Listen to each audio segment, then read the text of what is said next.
화평케 하는 자는 하나님의 아들이라 일컫네. 이 시간에는 화평케 하는 자는 하나님의 아들이라는 주제로 함께 은혜를 나누도록 하겠습니다. 예수님은 화평케 하는 자는 복이 있나니 저희가 하나님의 아들이라 일컬음을 받으리라고 말씀하셨습니다. 화평이란 화목이나 평강을 말합니다. 히브리어로는 샬롬이라는 가장 일반적인 인사말이며 헬라어로는 에이레네, 영어로는 피스라고 표기합니다. 또 영어 성경의 본문에 화평케 하는 자는 피스메이커로 기록되어 있으며 화평을 만드는 자 또는 화평하도록 일을 하는 자는 복이 있다고 했습니다. 그러면 화평케 하는 자의 반대는 어떤 사람일까요? 화평케 하는 사람이 하나님의 아들이라면 화평케 하지 않는 사람은 마귀의 자녀라고 할 수밖에 없습니다. 성경은 화평을 반대하는 자들을 당짓는 자, 분쟁하는 자, 수군수군하는 자, 비방하는 자, 교만한 자들로 표현합니다. 이런 사람들은 피스메이커가 아니라 트러블 메이커입니다. 이런 사람들은 이 말 저 말을 옮기며 분열을 선동하고 부채질하며 평화롭게 사는 사람들의 마음에 원망과 불평의 불씨를 지피우고 가는 곳마다 좌충우돌하며 말썽을 피우는 사람입니다. 이제부터라도 나쁜 말을 전하지 말고 좋은 말만 하는 사람이 되어야겠습니다. 즉 피스메이커가 되지는 못해도 트러블 메이커가 되어서는 안 됩니다. 교회 안에서도 가끔 문제가 발생하고 대립과 갈등이 일어나는 이유가 바로 두세 사람의 트러블 메이커들 때문입니다. 미꾸라지 한 마리가 온 샘물을 흐려놓는다는 말이 있습니다. 화평케 하는 자는 전쟁과 분열과 갈등을 종식시키거나 질병, 기근, 재난을 방지할 뿐 아니라 인류의 지상 목표인 건강과 희락과 화합과 행복을 지키려고 노력합니다. 남을 행복하게 하는 자는 복이 있나니 하나님의 아들이라 일컬음을 받으리라. 남을 건강하게 하는 사람은 복이 있나니 하나님의 아들이라 일컬으리라. 인류를 즐겁게 하는 사람은 복이 있나니 하나님의 아들이라 부를 것이라. 일반적으로 유대인들은 인색한 사람, 고리대금업자, 차별주의, 우월주의, 분리주의자, 전쟁을 두려워하지 않는 사람들과 같은 나쁜 이미지가 많습니다. 역사적으로 유대인들은 바벨론과 애굽 사이에서 로마와 페르시아 사이에서 살아남아야 했기 때문에 항상 강대국들의 중간에서 많은 위기와 고난을 겪었습니다. 그래서 평화를 누구보다 갈급했으며 하나님을 믿고 의지했습니다. 예수님이 오실 당시에도 포악한 로마의 압제 아래에 있던 이스라엘은 구세주 메시아가 빨리 오셔서 로마로부터 자유와 해방을 이룩하시고 다윗왕과 솔로몬 시대처럼 강력한 평화의 나라를 이룩하기를 바랬습니다. 그리고 하나님만이 할 수 있는 각종 기적들과 하나님 말씀을 전하는 젊은 청년 예수를 바라보면서 창세 이래로 우리가 기다리고 기다리던 메시아 구세주로 이 땅에 평화를 이룩하고 하나님 나라를 이룩하실 줄로 믿었습니다. 그래서 그들은 전쟁이 사라지고 부정과 부패 속에서 예수님이 어떤 대혁명과 대변화를 일으킬 지도자로 기대하면서 많은 관심을 가졌습니다. 그런데 주님은 제자들과 많은 사람들 앞에서 화평케 하는 자는 복이 있나니 하나님의 아들이라 일컬음을 받으리라고 전쟁보다 평화를 선언했습니다. 이 말씀을 듣던 많은 유대인들은 고개를 갸우뚱거리며 실망했을 것입니다. 전쟁 없는 평화가 어떻게 이루어질까? 싸우지 않고 로마의 압제에서 벗어날 수 있을까? 오늘날 우리들의 고민과도 같습니다. 전쟁이 없이 어떻게 공산주의를 이길 수 있을까? 북한 공산당들은 호시탐탐 전쟁을 인삼고 무기를 만들고 적화 통일을 하려고 하는데 어떻게 평화 통일을 할 수 있을까? 지난 세기에 강성하였던 구소련은 고르바초프가 페레스트로이카 대개방 정책을 주장하다가 어느 날 갑자기 10여 개국 중소국가들로 분열되고 말았습니다. 요즘 우리 주변 국가들이 엄청난 경제적 타격으로 국가 부도 또는 분열 위기가 있다고 합니다. 알 수 없습니다. 그러나 하나님이 하시면 능치 못할 일이 없으십니다. 전쟁이 없는 평화를 위해 어떤 노력이 필요할까요? 할 수 있거든 너희로서는 모든 사람으로 더불어 평화하라. 평화는 쉽게 이루어지지 않으므로 할 수 있는 대로 먼저 만나고 보고 대화도 하고 인사도 하고 친밀감도 쌓고 특히 원수를 포함해 모든 사람과 더불어 모든 일에 화평해야 합니다.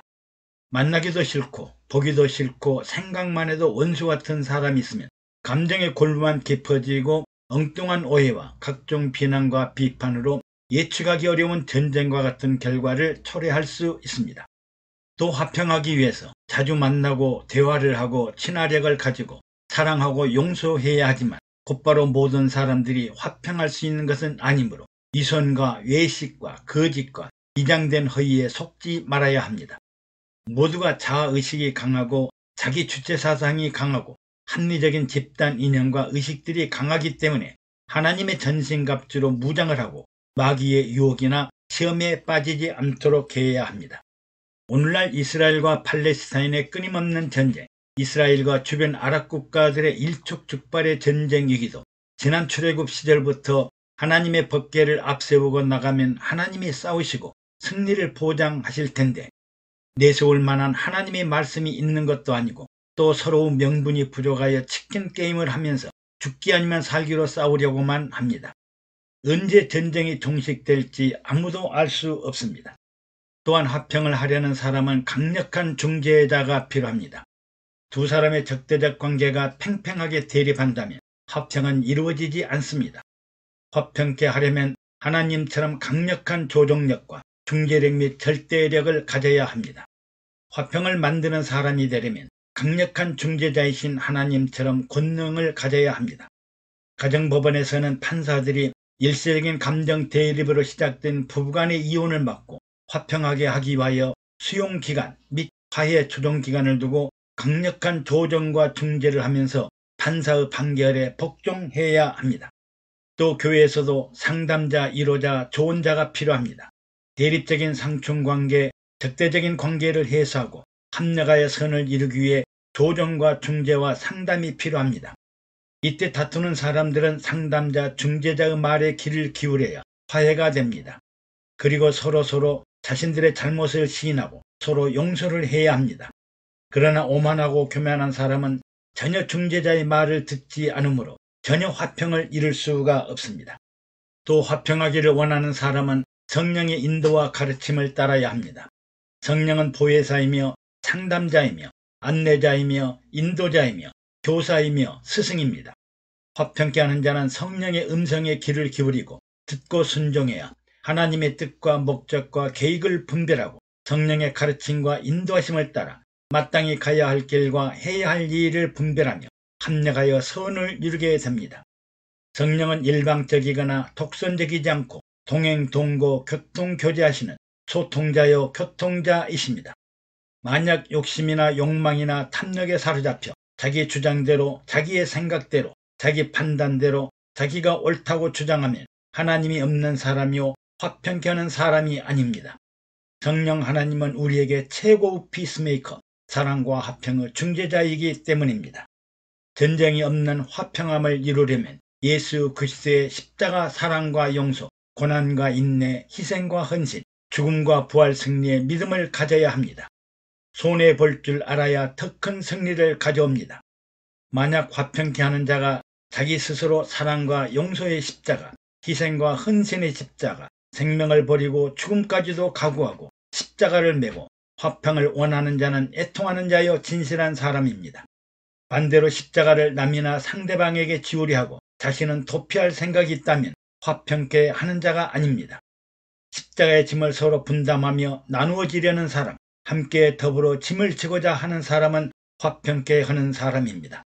사랑하고 인내하고 용납하고 희생하고 양보하는 목적과 과정이 화평을 이루기 위하며 합력하여 선을 이루어야 합니다. 예수님은 인류 최대의 희생자요, 양보자요, 사랑하는 자요, 인내하는 자요, 희생하고 헌신한 자이므로 하나님의 아들이라고 합니다. 화평함을 이루려면 반드시 서로가 사랑하고 인내하고 양보하고 희생하는 노력을 기울여야 화평하게 할 수 있습니다. 양보나 희생이 없이는 화평이 이루어지지 않기 때문에 어떤 면에서 보면 지불한 희생만큼 화평이 이루어진다고 보아야 할 것입니다. 화평을 이루는 사람은 심령이 가난하고 애통하는 마음, 온유한 마음, 의에 주리고 목마른 마음, 긍휼한 마음을 가져야 화평을 이루고 하나님의 아들이라고 불리게 됩니다. 낮은 마음, 겸손한 마음을 가지고 자신을 낮추고 겸손해야 화평할 수 있습니다. 고압적인 자세로, 명령하는 자세로, 임기응변적인 마음으로는 화평할 수 없습니다. 온유한 사람은 때로는 바보처럼 보이기도 하지만 바보 같은 사람이 화평을 만들어내는 피스메이커입니다. 상대가 화를 낸다고 나도 덩달아 함께 화를 내면 장군멍군 하다가 언제 화평이 이루어지겠습니까? 윤활유와 같은 온순함이 필요합니다. 윤활유가 없으면 기계 부품들이 강력한 열 때문에 서로 달라붙어버립니다. 부드러운 윤활유와 같은 중간자가 온유한 마음을 가져야 화평을 이루게 됩니다. 또 관용하는 마음을 가져야 합니다. 초조하고 성급한 사람은 화해자가 될 수 없습니다. 너그러운 용서를 할 줄 아는 마음을 가져야 합니다. 관용을 베푸는 사람이 위대한 자요, 큰 자요, 진정으로 용기 있는 사람입니다. 어린과 아이 중에 누가 관용을 베풀겠습니까? 큰 사람일수록 관용을 베풀고 너그러움으로 관용을 베풀 것입니다. 애청해 주셔서 감사합니다. 여러분의 구독과 좋아요, 그리고 댓글은 영상 제작에 많은 격려가 됩니다. 샬롬.